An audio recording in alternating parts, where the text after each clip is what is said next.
हम लोग स्टार्ट करते हैं चैप्टर 4 7th ज्योग्राफी एनसीईआरटी का चैप्टर 4।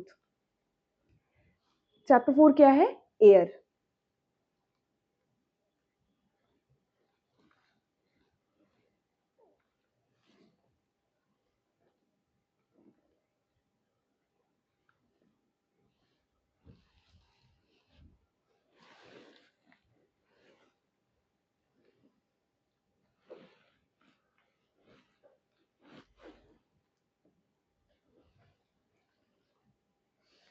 तो चैप्टर 4 क्या है? एयर। ठीक। Our earth is surrounded by huge bulk of air called atmosphere. हम एटमॉस्फेयर क्या है? जो एक एयर का कवर है हमारे अर्थ के ऊपर, वही एटमॉस्फेयर है। और जो एयर है उसको होल्ड किसने किया हुआ है? तो वो ग्रेविटेशनल फोर्स ने होल्ड किया हुआ है, उसे एस्केप नहीं होने दे रही है। ठीक। तो ये ही जो ब्लैंकेट है हमारा, इसे हम एटमॉस्फेयर कहते हैं। All living being on this earth depend on the atmosphere for their survival. They protect us from UV rays and air we breathe. Harmful effect of the sun rays. Without this blanket of protection, we would be baked alive by the heat of the sun during day and get frozen during night. So it is this mass of air that has made the temperature on earth livable. Carbon dioxide released in the atmosphere creates greenhouse effect by trapping the heat radiate from the earth. तो जो green house gas है, ये sorry green house नहीं, carbon dioxide जो है वो एक green house gas effect जो है वो क्रिएट करती है जो कि अर्थ से जो हीट रेडिएट होती है उसको ट्रैप करने में एसेंशियल है।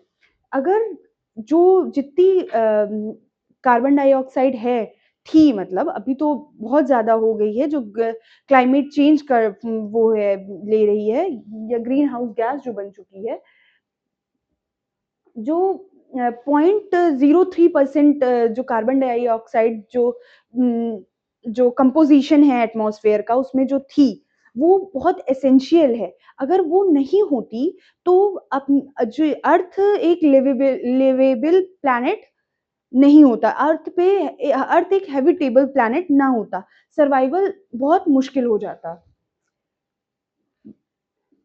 It is therefore called as greenhouse gas. Without it, the earth would have been too cold to live. अब हम पढ़ते हैं कंपोजिशन ऑफ अर्थ। अर्थ का हमें कंपोजिशन पढ़ना है। तो जो हमारी अर्थ है,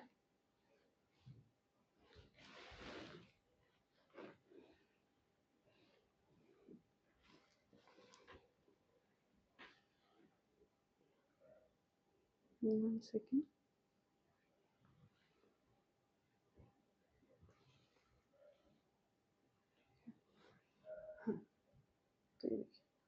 जो अब हम कंपोजिशन अर्थ का कह रहे हैं, जो हमारी अर्थ का एटमॉस्फेयर है उनमें गैस का कैसे कंपोजिशन। तो सबसे ज्यादा जो गैस है वो है नाइट्रोजन, 78% जो है नाइट्रोजन है। ठीक। फिर ऑक्सीजन है 21% और कार्बन डाइऑक्साइड है 0.03%। तो सबसे ज्यादा कौन सी गैस है? नाइट्रोजन। कितना? 78%। और फिर सेकंड कौन सी है? ऑक्सीजन। कितना? 22%, 21%। फिर कार्बन डाइऑक्साइड, फिर है आपकी अर्गन। कितना? 0.93%। फिर कार्बन डाइऑक्साइड CO2 कितनी है? 0.03%। और फिर अदर्स हैं कितनी? 0.04%। तो ये है हमारे एटमॉस्फेयर का कंपोजिशन। ठीक। नाइट्रोजन जो है सबसे इंपॉर्टेंट किसके लिए है? तो नाइट्रोजन जो है प्लांट्स के लिए बहुत इंपॉर्टेंट है। फिर नेक्स्ट क्या है? द एयर इज एक्सपेंड, ये छोटे छोटे फैक्ट्स दिए हैं, इनको याद करना, इनको पढ़ना जरूरी है। When air is heated it expends, जब एयर हीट होती है तो एक्सपेंड करती है और become lighter and goes up. जब एयर गर्म है तो वो एक्सपेंड करेगी तो ऊपर उठेगी, ऊपर लाइट हो जाएगी और गोज अप। ऐसे क्या है, जब कोल्ड एयर है तो कोल्ड एयर है तो उसका मतलब टेम्परेचर कम है, हैवी है तो वो सिंक डाउन करेगी, ठीक। और इसी प्रोसेस से जो ये डिफरेंट कोल्ड एयर और हॉट एयर या हॉट एयर है जो इसी यही जो प्रोसेस है, इसी से जो है एयर का सर्कुलेशन बना हुआ है।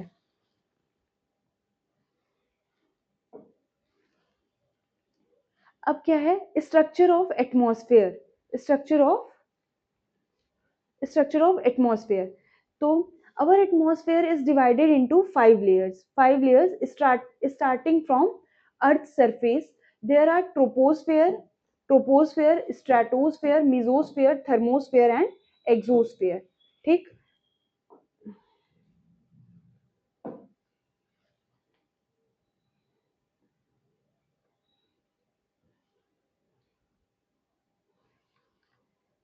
यहाँ पढ़िए कि जो ये है हमारी अर्थ है, इसका स्ट्रक्चर क्या है कि पांच लेयर में डिवाइडेड है।